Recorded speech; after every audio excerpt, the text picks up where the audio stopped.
Readings from the Liturgical Year by Dom Prosper Guéranger. June 28th, St. Irenaeus, Bishop and Martyr. Although the feast of St. Leo II were sufficient in itself to complete this day's teachings, since moved to the 3rd of July, the Church of Lyons presents likewise to the admiration of the whole world her own great doctor, the valiant and pacific Irenaeus, who, quitting the shores of brilliant Ionia, traveled as far as these Celtic coasts, here to shine as the light of the West. But whilst contemplating him today, confirming with his blood the doctrine he had preached, let us hearken to his words bearing testimony to Holy Mother the Church, words of worldwide celebrity, at once confounding hell and closing the mouth of heresy. May we not say that it was in order to afford us instruction so appropriate for tomorrow's festival, that eternal wisdom made choice of this particular day for his martyr's triumph? Let us hearken then to the zealous pupil of Polycarp, and of the first disciples of the apostles. Let us hearken to him who for this very reason is considered to be the most authentic witness to the faith in all the churches of the 2nd century, all which churches, these are his own words when the Bishop of Lyons, bow down before Rome as to their mistress and mother. For, he continues, it behooves all the rest, because of her superior principality, to agree with her. In her do all the faithful of whatsoever place preserve ever pure the faith once preached to them. Great and venerable above all others because of her antiquity, known to all, founded by Peter and Paul, the two most glorious of the apostles, her bishops are by their succession the channel whereby apostolic tradition is transmitted unto us in all its integrity, in such sort that whosoever differs from her in his belief, by this fact alone stands confounded. The rock on which the church is built stood all unmoved at that early age, as now, against the efforts of false science. Yet not without peril was the attack then made by the Gnostics, with that multiplex heresy of theirs and all its guileful plots put into strange concurrence by powers of evil, otherwise the most opposed one to the other. It would almost seem as though Christ had wished to prove the strength of the foundations he had laid, by thus permitting hell to direct against the Church a simultaneous assault of all the errors to which the world was then or ever would become a prey.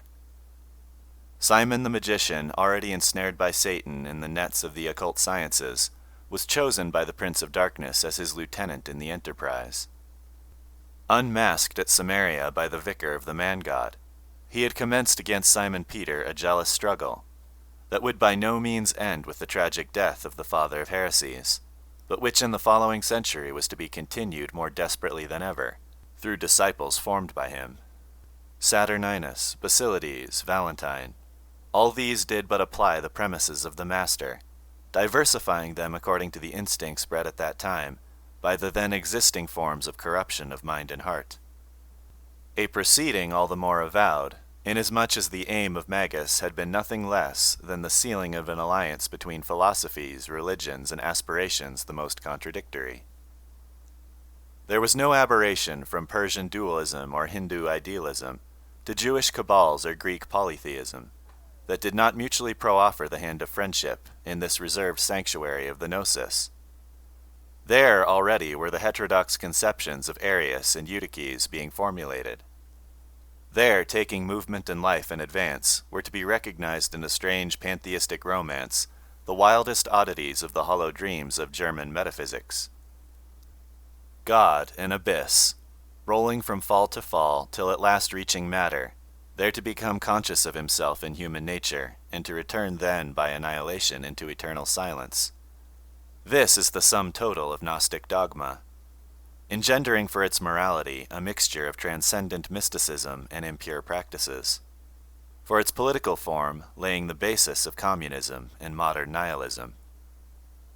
Such a spectacle as this of the Gnostic Babel, piling up its incoherent materials on the waters of pride and impure passions, was indeed well calculated to bring out in bold relief the admirable unity of the city of God, so rapidly advancing, though but in her commencement. Saint Irenaeus, chosen by God to oppose the Gnostic arguments of his own powerful logic, and to re-establish in opposition thereunto the true sense of Holy Scripture, excelled most of all when in the face of 1,000 sects bearing on their brow the visible mark of the father of discord and lies, he pointed to the Church maintaining as sacred, throughout the universe, the whole of tradition, just as received from the apostles. Faith in the great truth that the world is wholly governed by the Holy Trinity, whose work it is. Faith in the mystery of justice and mercy, which, leaving the angels in their fall, did yet raise up this flesh of ours in Jesus the well-beloved, the Son of Mary, our God, our Savior, and our King. Such was the deposit confided to earth by Peter and Paul, by the apostles and by their disciples. The Church, therefore, so argues St. Irenaeus with all his enthusiastic piety and learning, having received faith, guards the same with all diligence, making the whole world wherein she lives dispersed, to become but one single house. Collected in unity, she believes with one soul, with one heart, with one voice she preaches, teaches, transmits doctrine, as having but one mouth. For, although there be in the world diverse languages, that by no means prevents tradition remaining one in its sap. The churches founded in Germany, or amidst the Iberians or the Celts, believe not otherwise, teach not otherwise, than do the churches of the East, of Egypt, of Libya, or of those established in the center of the world. But even as the sun, God's creature, is ever the same and remains one in the whole world, so too does the teaching of truth shine resplendent, illuminating every man who is willing to come unto the knowledge of the truth. Even though the chief men in the churches be unequal in the art of speaking well, tradition is not thereby impaired. He who explains eloquently cannot possibly give it increase. He who speaks with less abundance cannot thereby diminish it. It is now time to give the liturgical narrative of the history of this great bishop and martyr. Irenaeus was born in proconsular Asia, not far from the city of Smyrna. From his childhood he had entered the school of Polycarp, the disciple of St. John the Evangelist and bishop of Smyrna. Under so excellent a master he made wonderful progress in the science of religion and in the practice of Christian virtue. He was inflamed with an unspeakable desire to learn the doctrines which had been received as a deposit by all the disciples of the apostles. Wherefore, although already a master in sacred letters when Polycarp was taken to heaven by a glorious martyrdom, he undertook to visit as many as ever as he could of these ancients, retentively holding in his memory whatsoever they spoke unto him. Thus was he afterwards able to oppose these their words with great advantage against heresies. For indeed daily more and more did heresy spread, to the great detriment of the Christian people, and therefore he thought to make a careful and ample refutation thereof. Being come into Gaul, he was attached as priest to the church of Lyons by St. Pothinus the bishop. Laboring in the discharge of which office, both by word and doctrine, he showed himself to be a true zealoter of the testament of Christ, as the holy martyrs expressed it, who in the time of Marcus Aurelius, emperor, were strenuously combating for the true religion. For these same martyrs, together with the clergy of Lyons, thought they could not put into better hands than his the affair of the pacification of the churches of Asia that had been troubled by the heresy of Montanus. For this cause, so dear to their hearts, they chose therefore Irenaeus amongst all others as the most worthy, and sent him to Pope Eleutherius to implore him to condemn by apostolic sentence these new sectaries, and to put an end to the dissensions. The bishop Pothinus had died a martyr.